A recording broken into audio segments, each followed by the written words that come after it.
vzpomínáte, jaké to bylo, když vás jako malé děti vzali rodiče do práce? Jak atraktivní a zajímavé pro vás bylo, že jim můžete pomáhat?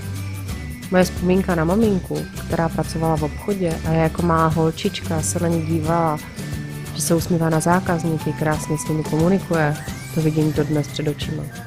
A když mě vzal tatínek do Brna, kam vezmu papíry a za odměnu na pohár, to mám báječné vzpomínky pořád. Práci, kterou dnes dělám, mám ráda především proto, že můžu trávit čas se svými dětmi. Jsem u všech jejich důležitých životních událostí, zápasů, recitačních soutěží, vyzvedávám je z tréninku.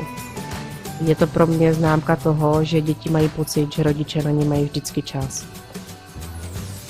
Pokud je pro vás rodina také na prvním místě a chcete mít práci, kdy si čas mezi rodinu a práci budete dělit především podle sebe, napadlo vás, že by práce v realitách mohla být to pravé pro vás?